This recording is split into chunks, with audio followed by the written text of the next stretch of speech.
तो हेलो दोस्तों, ये हमारे पीआईक्यू सीरीज का पार्ट 2 है। जो कि आपको पता है कि हम लोग सभी एग्ज़ाम का जितने भी अब तक बिहार के एग्ज़ाम हुए उन सभी से एग्ज़ाम से मैंने सारे क्वेश्चन निकाले हुए हैं और वहाँ से मैं सभी क्वेश्चन को लाया हूँ। तो ये सीरीज आप ज़रूर देख के जाना। मुझको पता है कि अगर आपका एंशिएंट हिस्ट्री से अगर कोई क्वेश्चन आएगा तो इस वीडियो से, जो मैंने पार्ट 1 और पार्ट 2 दिया है, इस वीडियो से बाहर कोई भी क्वेश्चन नहीं आएगा।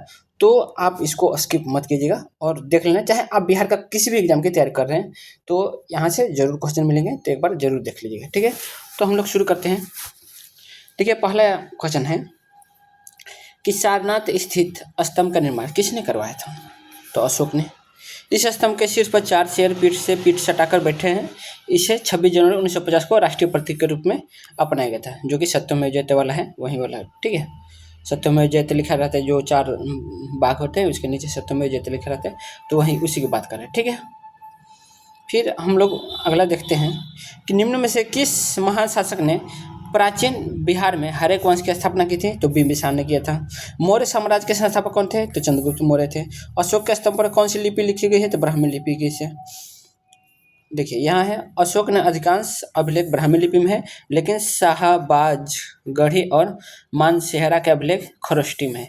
ठीक है, निम्नलिखित में से कौन चंद्रगुप्त मौर्य से संबंधित नहीं है? तो सांची ये किससे है? अशोक से है। ठीक है, सुसीमा, रुद्रदामन का जूनागढ़ शिलालेख और विष्णुगुप्त जो चंद्रगुप्त जो किनका नाम है, कौटिल्य का, ये किससे है? तो ये चंद्रगुप्त मौर्य से है, लेकिन सांची जो है ये है अशोक से रिलेटेड है। सांची स्तूप निर्माण अशोक ने करवाया था। ठीक है, प्राचीन भारत के निम्नलिखित राजवंशों पर विचार कीजिए। तो शुंग वंश, मौर्य वंश, कुषाण वंश, कर्ण वंश का सही कालानुक्रम है। तो पहले तो आपको मौर्य वंश आ जाएगा, तो पहले 2 आएगा। ठीक है, 2, फिर शुंग 1, 4 सही है, फिर कर्ण 4, फिर 3 कुषाण, ये ठीक है। तो मौर्य आएगा, फिर शुंग आएगा, फिर कर्ण आएगा, फिर कुषाण आएगा। ठीक है, तो हम लोग देख लेते हैं इसके बारे में, टाइमलाइन के बारे में। देखिए मौर्य वंश का टाइमलाइन कितना है? तो 322 ईसा पूर्व से 185 ईसा पूर्व तक, और इसके संस्थापक चंद्रगुप्त मौर्य थे। शुंग वंश के संस्थापक 185 ईसा पूर्व से 73 ईसा पूर्व तक कौन थे? पुष्यमित्र शुंग थे, जिसने क्या किया था? बृहद्रथ की हत्या की। जो बृहद्रथ आपको पता है, ये चंद्रगुप्त मौर्य वंश का अंतिम शासक बृहद्रथ था। बृहद्रथ का हत्या किसने की थी? तो पुष्यमित्र शुंग ने किया था। ठीक, कर्ण वंश 73 ईसा पूर्व 28 ईसा पूर्व तक वासुदेव कर्ण थे। ठीक, संस्थापक। कुषाण वंश 78 ईसा पूर्व से नहीं 78 ईस्वी से 224 ईस्वी तक। ठीक है, और कौन था? कुजुल कड़फिसेस प्रसिद्ध, और इसमें सबसे प्रसिद्ध वास्तविक संस्थापक किसको माना जाता है? कनिष्क को। लेकिन इसका संस्थापक कौन है अगर बोला जाए? ये कुषाण वंश का संस्थापक तो कुजुल कड़फिसेस है, लेकिन सबसे महान शासक कौन था? तो कनिष्क था, और क्योंकि उसी को ही वास्तविक संस्थापक माना जाता है। ठीक है, अशोक के किस शिलालेख में कलिंग युद्ध का वर्णन है? तो कलिंग युद्ध का वर्णन 13वां शिलालेख में। ठीक है, कलिंग युद्ध 261 ईसा पूर्व में लड़ा गया था। शिशुनाग वंश के बाद मगध पर किस वंश ने शासन किया था? तो नंद वंश ने किया था। ठीक है, शिशुनाग वंश, नंद वंश, ये सब था। ठीक है, इससे पहले क्या था? हर्यक वंश, फिर शिशुनाग वंश, फिर नंद वंश, और फिर चंद्रगुप्त मौर्य। ठीक, चंद्रगुप्त था। ठीक है, इसी तरह आप लोग का, और चंद्रगुप्त के बाद में ये था, शुंग था, फिर कर्ण था, फिर कुषाण था। अगला है, भारत में सोने के सिक्के किन प्रथम शासक द्वारा जारी किया गया था? तो भारतीय यूनानियों यानी इंडो ग्रीक्स के द्वारा किया गया था। ठीक है, सांची का विशाल स्तूप समय को निर्धारित करता है? तो मौर्य के। मेगास्थनीज को राजदूत के रूप में किसके दरबार में भेजा गया था? चंद्रगुप्त मौर्य के। ठीक है, और उसने ही क्या? इंडिका की रचना की थी, मेगास्थनीज ने। ठीक है, कौन सी पुस्तक बिंदुसार को एक अभिषिक्त क्षत्रिय वर्णित करता है? तो अर्थशास्त्र करते नहीं, अर्थशास्त्र नहीं बल्कि दिव्यावदान करते हैं। ठीक है, दिव्यावदान, ये याद रखें। देखिए अब यहाँ पे अगर आपको नहीं आंसर आता तो अर्थशास्त्र के बारे में जानते हैं, इंडिका के बारे में जानते हैं, राजतरंगिणी के बारे में जानते हैं, क्योंकि इंडिका लेखक किसका है? तो इंडिका है आपका मेगास्थनी का, अर्थशास्त्र कौटिल्य का, राजतरंगिणी है कल्हण का। लेकिन दिव्यावदान के बारे में नहीं जानते थे तो आप इसको कर देते हैं डायरेक्ट आंसर। ठीक है, तो क्या बोलते हैं कि ऑप्शन एलिमिनेट भी करके तुक्का लगाया जा सकता है। मौर्य काल में कंटेंट शोधन न्यायालय किस प्रकार का न्याय करता है? कंटक शोधन न्यायालय किस प्रकार, तो है फौजदारी। ठीक है। धर्मस्थीय न्यायालय दीवानी मामलों के लिए था। धर्मस्थीय किसका था, तो दीवानी मामलों के लिए। ठीक है। समाहर्ता कौन था, तो महासंग्रहर्ता को समाहर्ता कर देते, यानी जो रेवेन्यू कलेक्टर होता है ना, उसी को समाहर्ता बोला जाता था। मौर्य काल में शासकीय भूमि से प्राप्त आय को क्या कहा जाता है, तो सीता। ठीक। मौर्य काल में शिक्षा का सर्वाधिक प्रसिद्ध केंद्र क्या था, तो तक्षशिला था। कौटिल्य का अर्थशास्त्र कितने अधिकरणों पर विभाजित है, तो 15। ठीक है। फिर बोला किस शिलालेख में अशोक ने त्रिरत्न में अपना विश्वास प्रकट किया था, तो भाब्रू। किस शिलालेख में अशोक ने त्रिरत्न में अपना, तो भाब्रू, ये देखिए। ठीक है। और कहाँ से पूछेगा, बीपीएससी AAO में। वह स्तंभ जिसमें अशोक ने स्वयं को मगध का सम्राट बताया है, तो भाब्रू स्तंभ है। ठीक। अशोक के शिलालेखों में प्रयुक्त भाषा है, तो प्राकृतिक है। अशोक के ब्राह्मी अभिलेखों को सर्वप्रथम किसने पढ़ा था, तो जेम्स प्रिंसेप ने। ठीक है। और कब पढ़ा था, 1837 में। अपने शिलालेखों में अशोक सामान्यतः किसके नाम से जाने जाते हैं, तो प्रियदर्शी। अगला है कि किस अभिलेख में कलिंग विजय का वर्णन है, तो हाथी गुम्फा अभिलेख। हाथी गुम्फा भी अभिलेख में और 13वां शिलालेख में भी है। ठीक है, दोनों में। हाथी गुम्फा अभिलेख ये खारवेल का है। ठीक है। हाथी गुम्फा अभिलेख कलिंग राजा खारवेल का है, लेकिन अशोक ने 13वें शिलालेख में भी इसका विस्तृत वर्णन किया है। अशोक के किस अभिलेख में अकाल का उल्लेख है, अकाल को क्या बोला जाता है, दुर्भिक्ष बोला जाता है, तो सोहगौड़ा में। भारत में पहले साम्राज्य की स्थापना किस शासक के द्वारा की गई थी, तो चंद्रगुप्त मौर्य के। भारत में पहले साम्राज्य की स्थापना। फिर बोला चंद्रगुप्त मौर्य था, तो एक प्रबुद्ध निरंकुश शासक था। प्रसिद्ध ग्रंथ मुद्रा राक्षस के लेखक, तो विशाखदत्त है। चंद्रगुप्त मौर्य की सत्ता की प्राप्ति का वर्णन है उसे। ठीक है। विशाखदत्त में क्या है, तो मुद्रा राक्षस में है चंद्रगुप्त मौर्य के सत्ता का प्राप्ति का वर्णन। किस अभिलेख से यह साबित होता है कि चंद्रगुप्त का प्रभाव पश्चिम भारत तक फैला हुआ था, तो रुद्रदामन का जूनागढ़ अभिलेख से। ठीक। पाटलिपुत्र को किस शासक ने सर्वप्रथम अपनी राजधानी बनाया था, चंद्रगुप्त मौर्य ने। वास्तविक रूप से हर एक वंश के उदयन ने पहली बार इसे राजधानी बनाया था। ठीक है। लेकिन चंद्रगुप्त मौर्य ने भी बनाया था। निम्नलिखित में से किस मौर्य राजा ने दक्कन की विजय की थी, तो चंद्रगुप्त ने। जिसके ग्रंथ में चंद्रगुप्त मौर्य का विशिष्ट रूप से वर्णन हुआ है वह है विशाखदत्त। ठीक है। और विशाखदत्त का क्या है, मुद्रा राक्षस।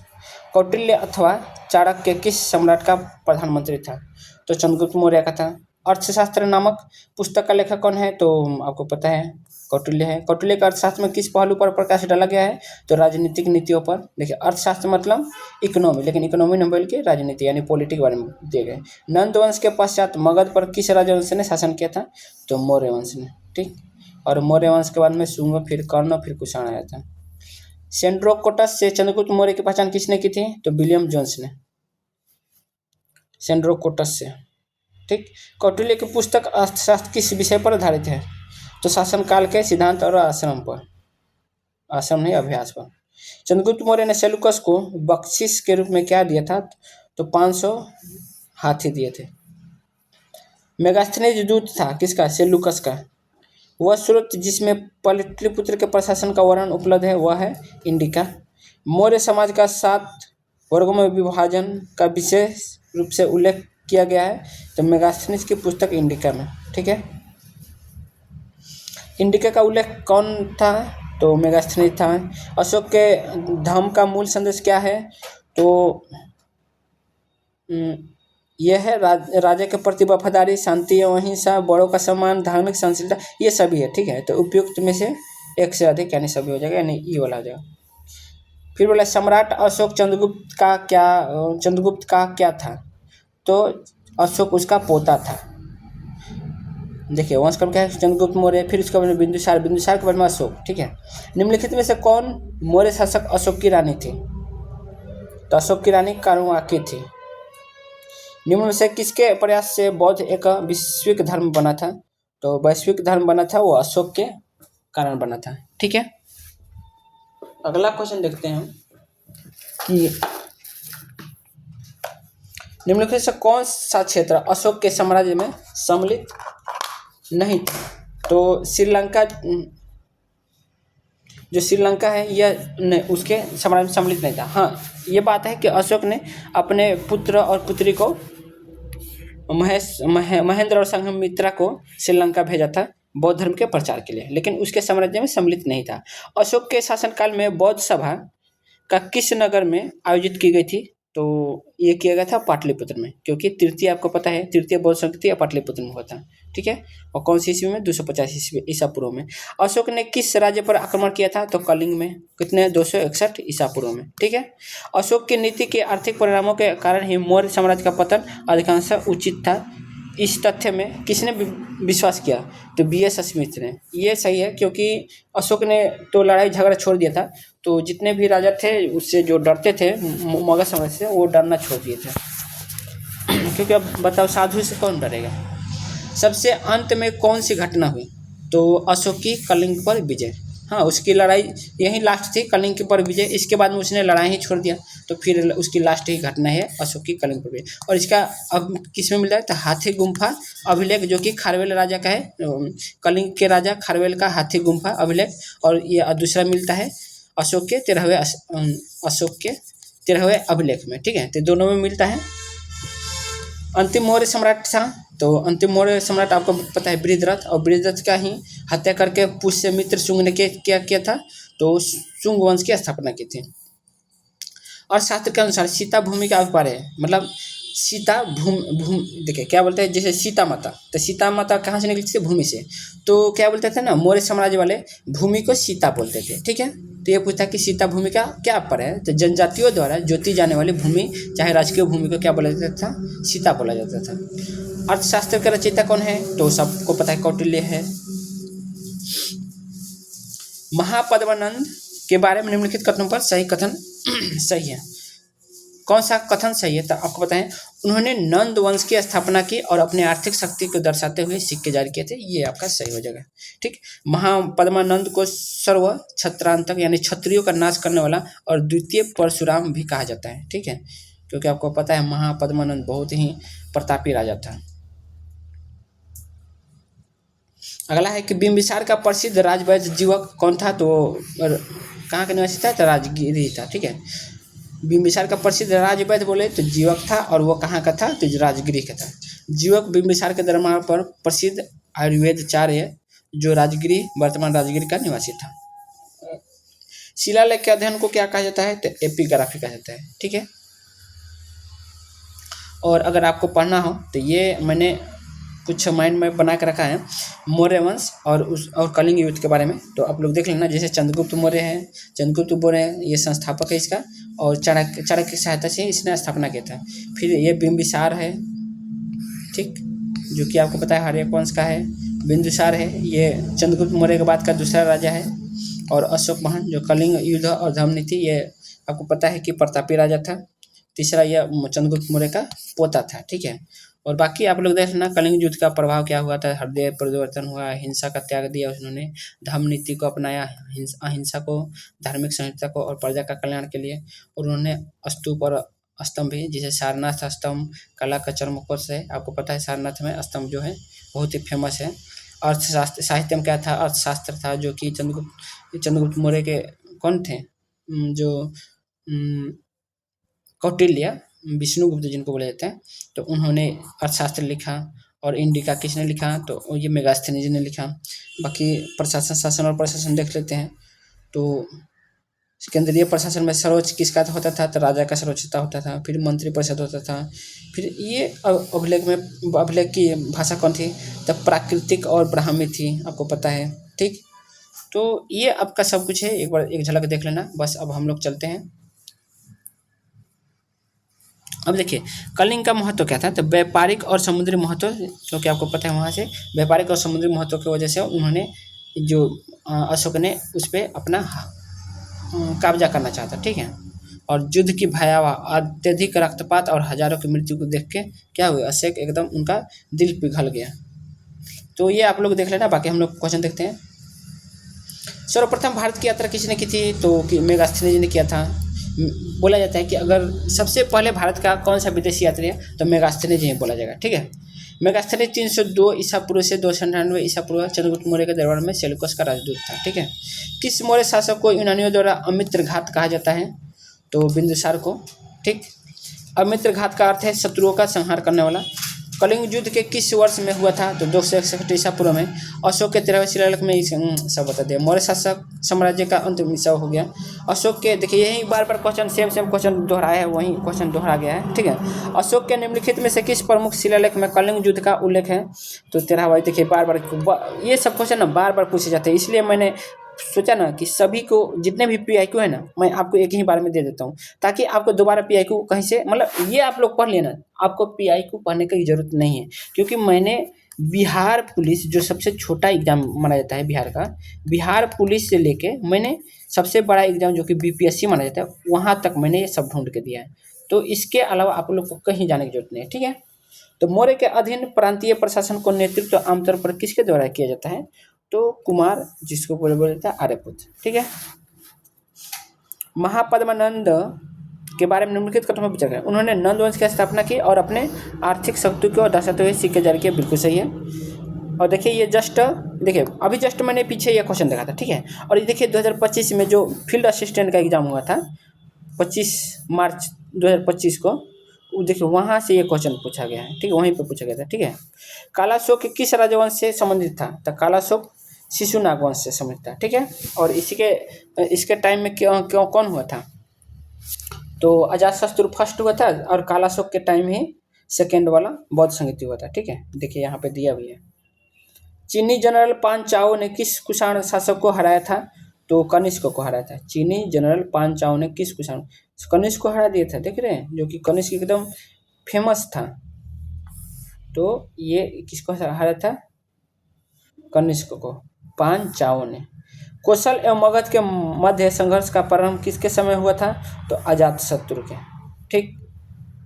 अगला हम लोग देखते हैं कि अशोक के प्रमुख अभिलेख। ठीक है।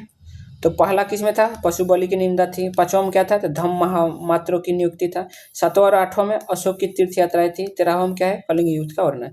लेकिन हमको पता है कि 14 अभिलेख होते हैं टोटल। ठीक है। तो 14 अभिलेख के अगर पढ़ना है तो ये मैंने आपके लिए इतना बढ़िया से माइंड मैप बना के दिया है, तो एक झलक आप लोग देख लेना। देखिए पहला में क्या है? ये पहला है।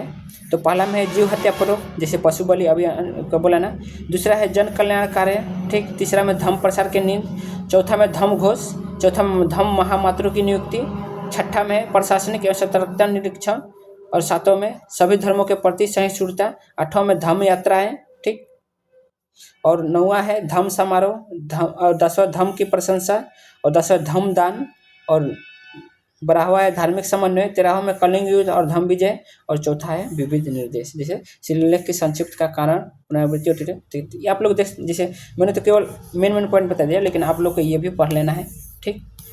ताकि आप लोग को पूरा याद हो जाए, ये पढ़ लेना। ठीक है।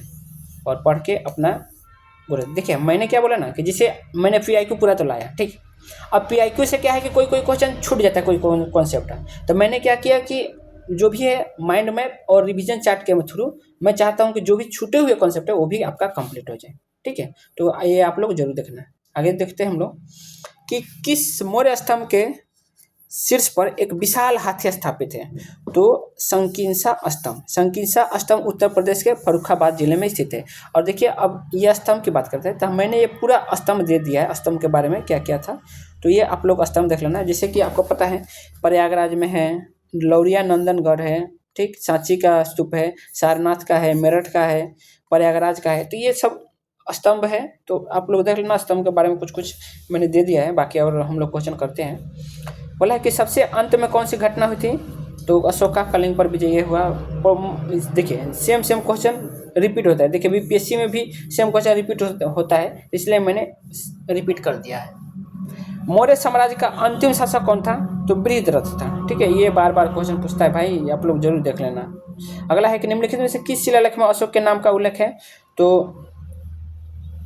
ये आपका मास्की और गुर्जरा, इसमें दोनों में है। अशोक का नाम अशोक मास्की और नेतुर उडगोलम और गुर्जरा अभिलेखों में मिलते हैं। देख रहे हैं मास्की, नेतुर, उडगोलम, गुर्जरा, ये चारों में क्या है, लेकिन यहाँ पे मात्र दो दिया है, मास्की और गुर्जरा। तो ये आपका दोनों सही है। ठीक है। बी और डी।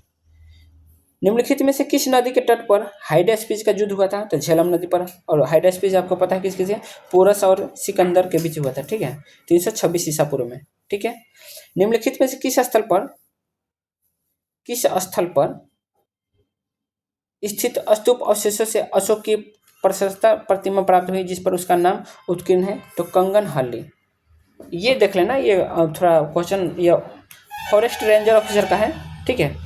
तो कंगन हाली उत्कृष्ट है, जो कि थोड़ा अलग ही नाम है। कर्नाटक के कंगन हाली से प्राप्त स्तूप पर राजा अशोक लिखा हुआ था, ठीक है।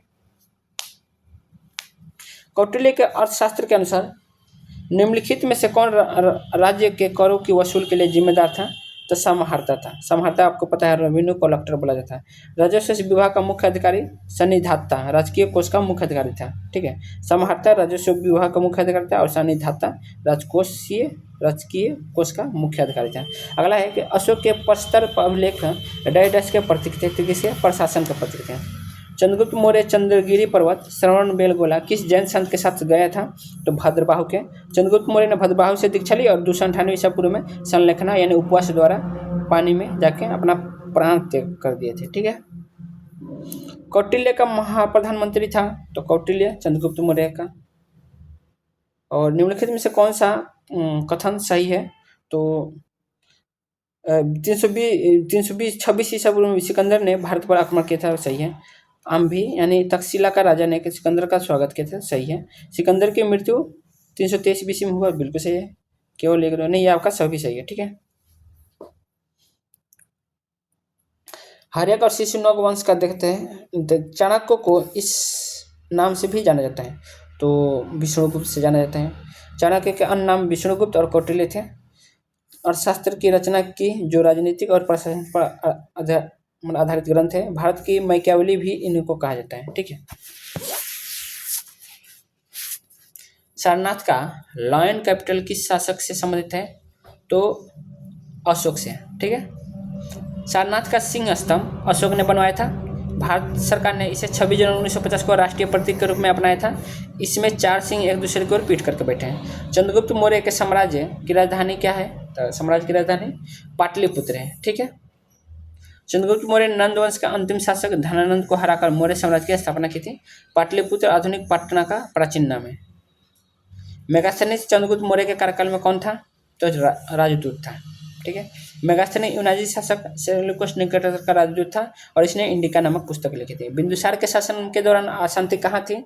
तो अशांति तक्षशिला में थी। तक्षशिला में हुए विद्रोह को दबाने के लिए बिंदुसार ने पहले सुसीम और बाद में अशोक को भेजा था। सिकंदर महान ने किस वर्ष भारत पर आक्रमण किया था? तो 326 ईसा पूर्व में किया था। सिकंदर और पोरस के बीच झेलम में हाइडेस्पिस का युद्ध हुआ था। सिकंदर की सेना ने ब्यास नदी को पार करने से मना कर दिया था। पूछता है कि सिकंदर की सेना ने किस नदी को पार करने से मना किया था? तो ब्यास नदी को। यूनानी स्रोतों में अग्रमीज एवं जैंद्रमीज मगध के किस शासक को कहा जाता है? तो अग्रमीज एवं जैंद्रमीज ये कहा जाता है धनानंद को, ठीक है। धनानंद नंद वंश का अंतिम शासक था। यह सिकंदर का समकालीन था। सम्राट अशोक के पिता थे बिंदुसार, ठीक। यूनानी राजदूत मेगास्थनीज किसके दरबार में भारत आया था? तो यूनानी राजदूत मेगास्थनीज बोले तो ये चंद्रगुप्त मौर्य का आया था। प्राचीन काल में कलिंग का महाशासक निम्नलिखित में से कौन है? तो खारवेल है, ठीक। खारवेल चेदी वंश का शासक था और इसकी जानकारी हाथी गुम्फा अभिलेख में प्राप्त होता है। मौर्य साम्राज्य में सर्वप्रथम किस शासक की राजधानी पाटलिपुत्र थी?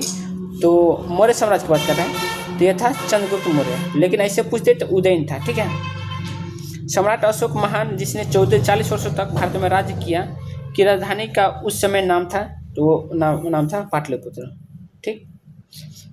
प्राचीन भारत में निम्नलिखित में से किस शासक ने जैन धर्म स्वीकार कर संन्यास ले लिया? तो चंद्रगुप्त मौर्य ने। इन्होंने जैन गुरु भद्रबाहु से दीक्षा ली और कर्नाटक के सरोवर बेलगोला में संलेखना यानी उपवास विधि से प्राण त्याग कर दिए। कलिंग युद्ध से संबंधित निम्नलिखित में कौन है? तो अशोक था। सम्राट अशोक की राजधानी का नाम क्या था? तो पाटलिपुत्र था। ये कई बार क्वेश्चन पूछा गया, इसलिए मैं रिपीट भी कर दे रहा हूँ। बिंबिसार किस वंश का राजा था? तो आपको पता है हर्यक वंश था, ठीक है। बाकी आप लोग देख लेना। निम्न से किस स्रोत के अनुसार यह कहा जाता है कि अशोक ने श्रीनगर शहर को बनाया था? तो कल्हण की राज तरंगिणी से, ठीक है। सांची के स्तूप का निर्माण किसने करवाया था? तो अशोक ने कराया था। मौर्य राज्य के संस्थापक चंद्रगुप्त मौर्य। हरेक नरेश बिंबिसार की राजधानी क्या थी? तो ये था आपका राजगीर और गिरिवज, सी वाला हो जाएगा। अब हम लोग संगम वंश आते हैं। देखिए संगम वंश को पढ़ने से पहले आप लोग ये देख लेना, ठीक। संगम वंश का आपको पता है हरिहर और बुक्का ने स्थापना किया था। संस्थापक कौन है? हरिहर और बुक्का, और आपको पता है कैपिटल हम्पी थी, ठीक है। फिर प्रमुख शासक कौन कौन है? तो हरिहर प्रथम है, बुक्का प्रथम है, हरिहर द्वितीय है, फिर देवराय प्रथम है, देवराय द्वितीय है, ये सब आपका। और देखिए इनके इस टाइम में कौन था? देवराय पूछता है निकोलो कांटी किसके टाइम? तो देवराय द्वितीय के टाइम में आया था, ठीक है।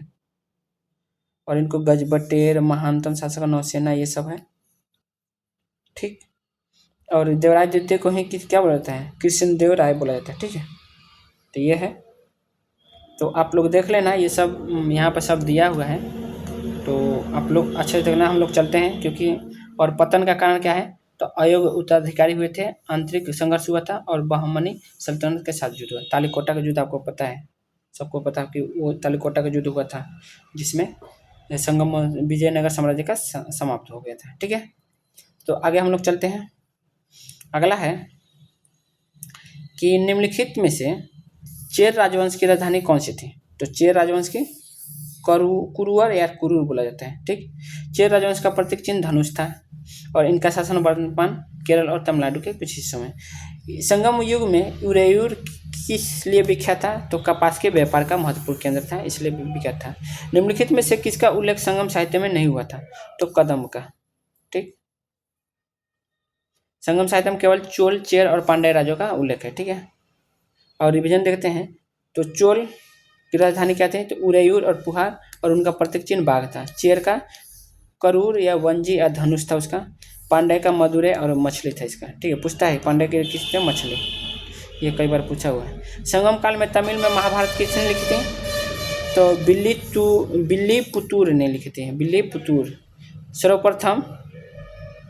सर्वप्रथम संगम काल में महाभारत का तमिल अनुवाद बिल्लीपुतूर ने किया। बाद में पल्लव काल में पुरेंदरवार ने भारत वेणवा नाम से इसका अनुवाद किया। तोलाक्कपियम ग्रंथ संबंधित है तो व्याकरण से, ठीक। यह तमिल व्याकरण का सबसे प्राचीन ग्रंथ है, जिसका रचना अगस्त्य ऋषि के शिष्य तोलाक्कपियर ने किया था। निम्नलिखित में से संगम साहित्य मुएनवार में कौन सा 3 राज्यों का वर्णन किया गया है? तो कौन कौन? चोल, चेर, पांड्य, ठीक। संगम साहित्य में व्यापारिक वर्ग जाना जाता है तो वेनिगर। संगम काल में व्यापारिक वर्ग को वेनिगर, कृषक वर्ग को बेल्लार और ब्राह्मण को सुडूम कहा जाता था। सुडूम जैसे आजकल टुडूम टेणाऊ आजकल आ रहा है ना, तो वेनिगर कृषक वर्ग, बेल्लार और ब्राह्मण को सुडूम, टुडूम टेणाऊ। अगला है मगध क्षेत्र तक सातवाहन साम्राज्य का विस्तार करने के श्रेय किस सातवाहन वंशीय शासक को जो कहा जाता है? तो गौतमीपुत्र सातकर्णी, क्योंकि आपको पता है सबसे महान प्रतापी राजा गौतमीपुत्र सातकर्णी माना जाता है। सातवाहन वंश में एक महान सम्राट थे। अब देखिए गौतमीपुत्र सातकर्णी सातवाहन वंश का सबसे महान शासक था। इसने सातवाहन साम्राज्य को उत्तर में मगध से दक्षिण में अंधर तक फैलाया था, ठीक है।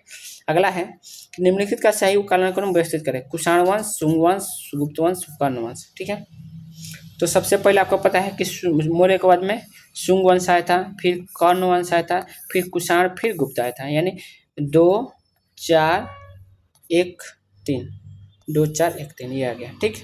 शुंग वंश, कर्ण वंश, कुषाण वंश, गुप्त वंश, ठीक है। अगर आपको इनके बारे में जानना है शुंग, कर्ण और सातवाहन वंश के बारे में, तो ये आपका मैंने दे रखा है। देखिए कर्ण वंश की बात करें तो कर्ण वंश का संस्थापक कौन था? तो वासुदेव कर्ण था। कितना में? 75 से 30 ईसा पूर्व, ठीक। और फिर उसके बाद में आया है ये कर्ण वंश ना, लेकिन इससे पहले शुंग वंश था। तो शुंग वंश यहाँ पे संस्थापक पुष्यमित्र शुंग था, ठीक। राजधानी पाटलिपुत्र और विदिशा थी। शासक में कौन थे? महत्वपूर्ण शासक अग्निमित्र, वसुमित्र और भागवंद्र। विदिशा में गरुड़ स्तंभ है, ठीक है। और शुंग वंश की कला संस्कृति तो भरहुत स्तूप, सांची स्तूप का विस्तार। और धार्मिक पक्ष क्या है? वैदिक पनोरथ, अश्वमेव यज्ञ भी हुआ है, और बौद्ध कला। बाकी आपका कर्ण वंश का संस्थापक वासुदेव कर्ण देख लिया, उसमें क्या था? तो शासक कौन था? तो वासुदेव, भूमिमित्र, नारायण, सशरमन। और ये पतन किसके द्वारा हुआ था? सातवाहन वंश द्वारा। और प्रकृति कैसी? ब्राह्मण राजवंश था, ठीक है। और फिर हम लोग देखेंगे सातवाहन वंश। तो सातवाहन वंश के संस्थापक थे सिमुक। राजधानी था प्रतिष्ठान, पूछता है, और अमरावती। महत्वपूर्ण शासक कौन है? तो सातकर्णी था। फिर अगले में गौतमीपुत्र सातकर्णी सबसे महान राजा। वशिष्ठ पुत्र पुलुमावी, यजश्री सातकर्णी। और विस्तार कहा था? तो दक्कन क्षेत्र से लेकर महाराष्ट्र, आंध्र प्रदेश, कर्नाटक। और संस्कृत उपलब्धियाँ है तो अमरावती स्तूप, कार्ले गुफा है, बौद्ध धर्म एवं वैदिक धर्म का संरक्षण। ठीक है। और भाषा क्या थी? प्राकृतिक थी। ठीक। और राजकीय भाषा इनकी प्राकृतिक थी। ठीक है। तो ये सब आप देख लेंगे। हम लोग क्वेश्चन देखते हैं। बोला है राजा प्रवरसेन के बारे में विचार करें। तो वह वकाटक वंश का वास्तविक संस्थापक था। ठीक। उनका साम्राज्य उत्तर में बुंदेलखंड से दक्षिण में हैदराबाद तक था। वह अपने पिता बिंद शक्ति के उत्तराधिकारी बने। बिल्कुल सही है। और उपरोक्त में एक सही, ये तो आपका डी आंसर हो जाएगा। ठीक है। भूमि में अनुवाद दिए गए थे जो शाही दरबार से जुड़े हुए थे। भूमि अनुदान किन्हें दिए गए थे? जो शाही दरबार से जुड़े हुए थे, तो ब्राह्मण को दिए गए थे। ठीक है। भूमिदान का सर्वप्रथम अभिलेखीय साक्ष्य सातवाहन काल की रानी नगानिका के नानाघाट अभिलेख से मिलता है। ठीक है। अगला है कि मौर्य के पश्चात किस वंश का राज स्थापित हुआ? तो आपको पता है शुंग वंश का हुआ था। पुष्यमती शुंग ने किया था। बाकी आप लोग आगे चलते हैं। गौतमी पुत्र सातकर्णी का संबंध किस राजवंश से है? तो सातवाहन से है। ठीक है। और इसमें आप लोग को पता है शीशे का सिक्का चला हुआ है। ठीक है। सातवाहन वंश में। शुंग वंश के बाद किस वंश ने भारत का पर राज किया था? तो कर्ण वंश ने। कलिंग नरेश खारवेल का संबंध था तो किससे वंश था? महामेघवान वंश, सातवाहन वंश, रठ भोजक वंश। तो खारवेल किसका था? चेदी वंश था। ठीक है। जिसे महामेघवान वंश भी कहा जाता है। तो ये आपका चेदी वंश और महामेघवान यानी दोनों आ जाएगा। ठीक। राजा खारवेल का नाम जुड़ा है तो हाथी गुम्फा अभिलेख के साथ। कलिंग नरेश खारवेल की हाथी गुम्फा प्रशस्ति किस भाषा में अंकित है? तो प्राकृतिक में है। पुष्यमित्र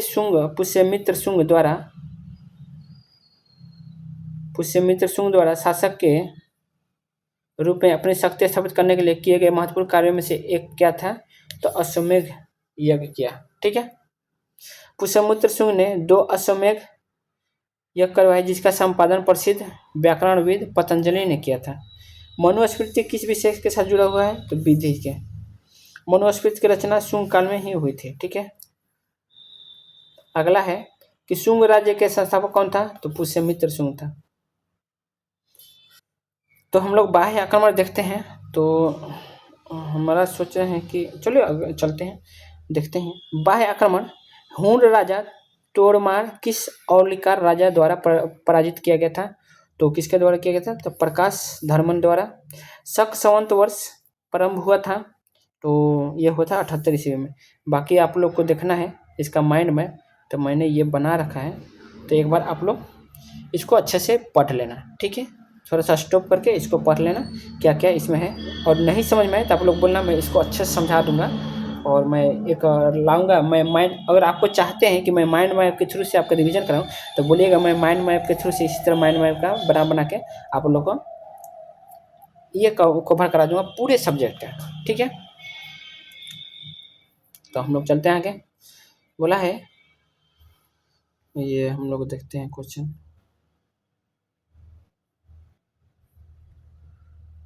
बोला है यहाँ पे की पॉइंट दिया है थोड़ा सा कि शक संवत का प्रवर्तक किसान शासक कनिष्क था। भारत सरकार इसी संवत का प्रयोग करती है। ठीक है। जो हम लोग का संवत पकड़ा देते थे वही शक संवत होता है। कनिष्क के शासनकाल में बौद्ध सभा के किस नगर में आयोजित की गई थी? तो कश्मीर कुंडलोन में। यह 4थी अध्यक्षता है। ठीक है। और इसमें अध्यक्षता वसुमित्र ने और इसका उपाध्यक्षता अशोक घोष ने किया था। ठीक है। विक्रम संवत 57 ईसा पूर्व में विक्रमादित्य द्वारा किया गया था। शक संवत 58 ईस्वी में कनिष्क द्वारा। और गुप्त संवत 319 ईस्वी में चंद्रगुप्त प्रथम द्वारा।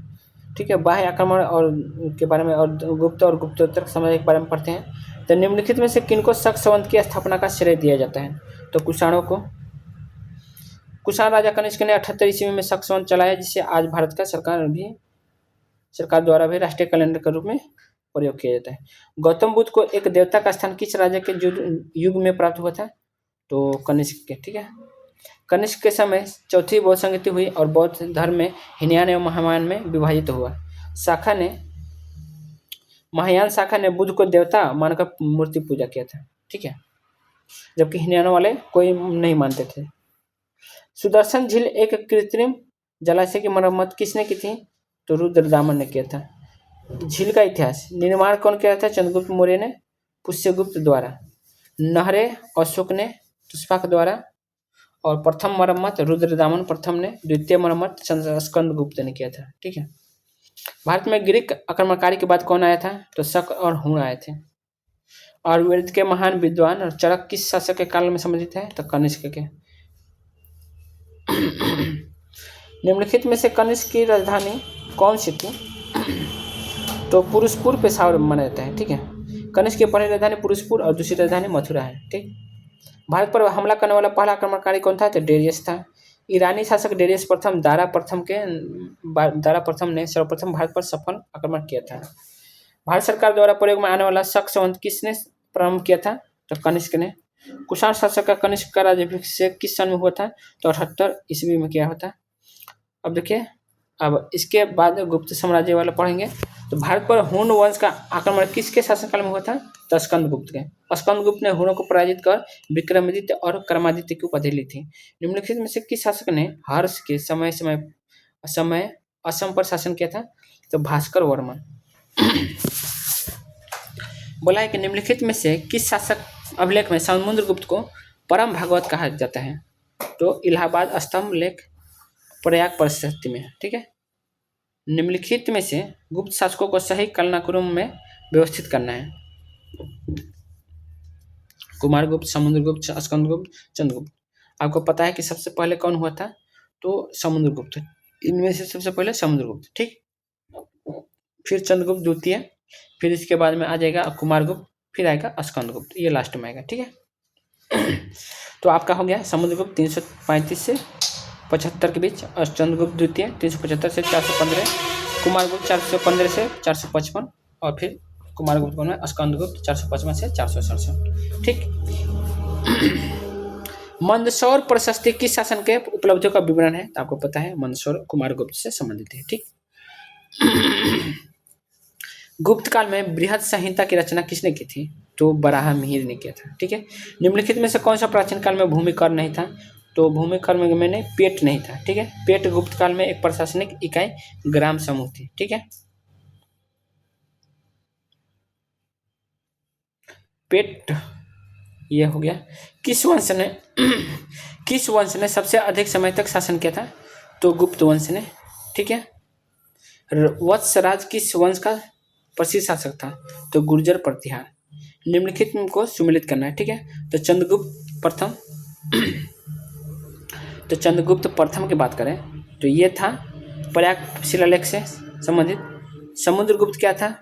तो समुद्रगुप्त था ये आपका नहीं विक्रमादित्य उपाधि। देखिए सी वाला था, हम बताते हैं आपको। चंद्रगुप्त ने शादी की थी कुमार देवी से, ठीक है, सही है।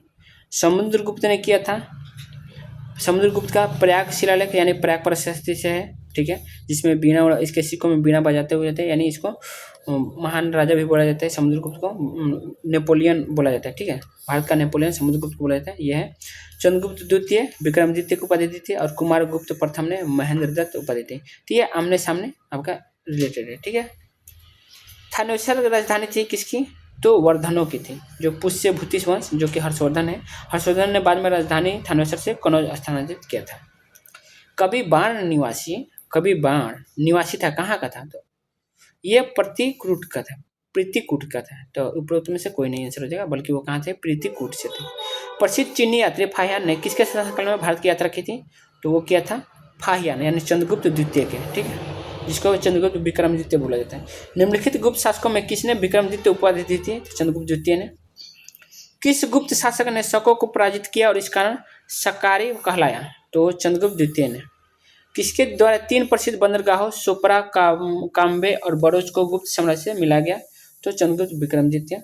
किस गुप्त शासक ने अपने बड़े भाई रामगुप्त की हत्या कर सत्ता प्राप्त की थी? तो वो किया था आपका चंद्रगुप्त द्वितीय ने ही किया था, ठीक। गुप्त सम्राट जिसने हुणों को पराजित किया वो था कौन? स्कंदगुप्त था। मुद्रा राक्षस नामक पुस्तक का लेखक कौन है? तो विशाखदत्त है, ठीक।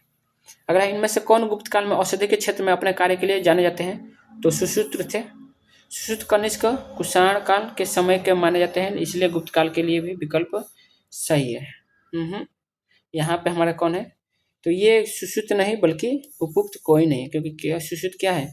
कुषाण काल के, ठीक है। तो ये मेरा गलती हो गया था, मिस्टेक हो गया था, लेकिन आपका सही है, क्योंकि मैंने व्याख्या इसलिए दिया कि मेरा गलती हो जाए तो आप लोग व्याख्या देख के पढ़ सके, ठीक है।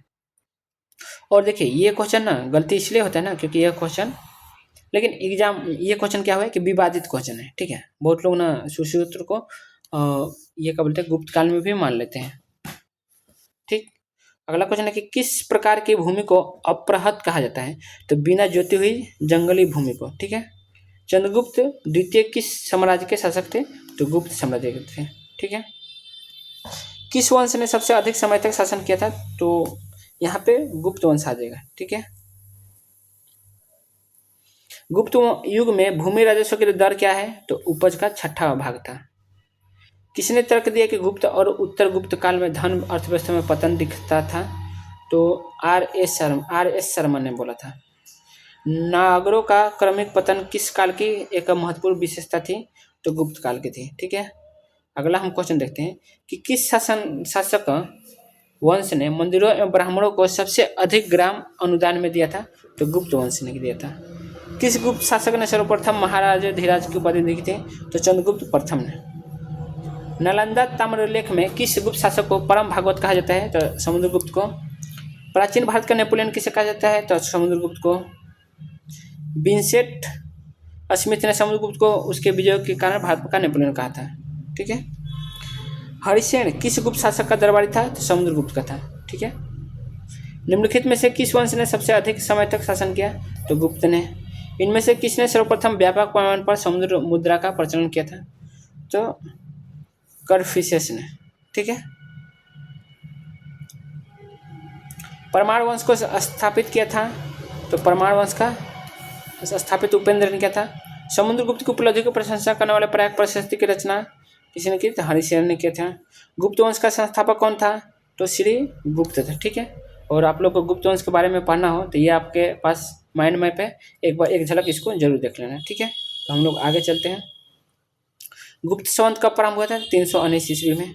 हर्षवर्धन के साम्राज्य की राजधानी थी कनौज। पहले थानेश्वर था, उसने कनौज में स्थानांतरित कर लिया था। निम्नलिखित गुप्त शासकों में किसने अश्वमेध यज्ञ स्थापित किया था? तो समुद्रगुप्त ने।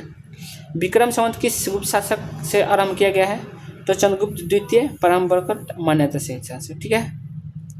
विक्रम संवत 57 ईसा पूर्व का है, लेकिन कुछ लोग इसे चंद्रगुप्त द्वितीय से भी जोड़ते हैं, तो ठीक है। इसमें ये गलती क्वेश्चन होता है बहुत इसमें, क्योंकि इसमें कन्फ्यूजन रहता है, तो याद रखना इस क्वेश्चन को। महाराजा धीराज की उपाधि अपनाने वाला पहला गुप्त शासक चंद्रगुप्त प्रथम था। स्वर्ण भूमि का वह राजा कौन था जिसने नालंदा में एक बौद्ध विहार की स्थापना की तथा उसके रखरखाव के लिए अपने दूत द्वारा देवपाल से 5 गांव दान में दिए गए थे? तो वह था बालपुत्र देव, ठीक है। प्राचीन राज्य अवंती की राजधानी कहाँ थी? तो उज्जैन थी। गुप्तकालीन प्रथम गणितज्ञ और खगोल शास्त्री कौन थे? तो आर्यभट्ट थे। किसके परिणाम स्वरूप 5वीं शताब्दी ईस्वी में सन में गुप्त साम्राज्य का पतन हुआ था? तो हुणों का आक्रमण से हुआ था, ठीक। अगला है, किस गुप्त शासक को विक्रम द्वितीय की उपाधि दी गई थी? तो चंद्रगुप्त द्वितीय को। हर्षवर्धन के साम्राज्य के समय जो चीनी पर्यटक भारत आया था वह था? तो चीनी था, वह ह्वेनसांग था। हर्षवर्धन के हर्षे ह्वेनसांग, ठीक है। और हम लोग कुछ देख लेते हैं यहाँ से रिविजन चार्ट। बोला है कि कालिदास की रचना कौन कौन है? तो अभिज्ञान शाकुंतलम है, मेघदूतम है, कुमार संभव है, विशाखदत्त के मुद्रा राक्षस और देवी चंद्रगुप्तम था। आर्यभट्ट का आर्यभट्टियम सूर्य सिद्धांत भी है। बराहमिर बृहद संहिता और पंच सिद्धांत का। विश्व शर्मा के पंचतंत्र है और शूद्र का मृच्छकटिकम है, ठीक है। ये अक्सर क्वेश्चन में आते हैं, तो देख लेना। ये चीनी यात्रियों का हम क्रम देखते हैं। तो सबसे पहले आया था, हम आप ट्रिक से याद कर सकते हैं कि फांसी हुई, फसे फाइहान किसके टाइम पे? चंद्रगुप्त द्वितीय के टाइम पे। सी से सुनयुगन, ठीक है। सुनयुगन फैयान आया था, फिर सुनयुगन आया था, और हु से ह्वेनसांग जो कि किसके टाइम में? हर्षवर्धन, और ई से इत्सिंग। तो ये आप लोग चारों याद सकते हैं। फाहियान आया था, फिर सुनयुगन आया था, फिर ह्वेनसांग, फिर इत्सिंग आया था, ठीक है। अगर बोले कि गुप्त वंश का अंतिम शासक कौन था? तो गुप्त वंश का अंतिम शासक विष्णुगुप्त था। भारत का नेपोलियन के नाम से किसे जाना जाता है? तो समुद्रगुप्त को। भारतीय संस्कृति का स्वर्ण युग कहा जाता है? तो गुप्त काल को। गुप्त काल में सर्वोच्च न्याय प्राधिकार किसके पास था? तो मंत्रिमंडल, ठीक है, नहीं मंत्रिमंडल नहीं बल्कि राजा के पास था। ठीक, निम्नलिखित में से अश्वमेघ यज्ञ का आयोजन किसने किया था? तो समुद्रगुप्त ने। गुप्त राज्य की स्थापना किस सन में हुई थी? तो 319 से 20 ईस्वी में। प्रसिद्ध चीनी तीर्थयात्री फयान ने किसके शासनकाल में भारत यात्रा की थी? चंद्रगुप्त द्वितीय। हर्ष ने अपनी राजधानी परिवर्तित किया था थानेश्वर से कनौज। आगे देखते हैं दक्षिण भारत राजवंश के। तो ये हम लोग अगले क्लास में पढ़ेंगे क्योंकि ज़्यादा वीडियो लंबा हो जाएगा। तो आज के लिए बस इतना ही। हम लोग 384 से 520 तक का क्वेश्चन करेंगे अगले क्लास में। तो ये जो मैंने क्लास दिया है बहुत ही इंपॉर्टेंट रहा है मेरे अनुसार। और बाकी आप क्या जानते हैं, क्योंकि मैंने अभी तक जितने भी एग्ज़ाम दिए हैं सभी मैंने ज़रूर उसको निकाला हुआ है। तो मेरे पे आप विश्वास कर सकते हैं क्योंकि यहाँ से आपको क्वेश्चन देखने को मिलेंगे। और मुझको नहीं लगता कि आपके बिहार के एग्जाम में इससे बाहर पूछेगा, जो कि अलग कॉन्सेप्ट भी है। तो मैंने माइंड मैप और रिवीजन चार्ट के थ्रू उसको भी कंप्लीट करा रहा हूँ। तो आप लोग इसको जरूर देखना। अगर आपको अच्छा लगा हो तो लाइक कर देना, बाकी सब्सक्राइब नहीं किए हैं तो सब्सक्राइब कर लेना। बाकी अगर आपको अच्छा लगा हो और तो कुछ कमेंट भी कर देना, ठीक है। और देखने के लिए आपको बहुत बहुत धन्यवाद, थैंक यू। ठीक है दोस्तों, बाय, अलविदा।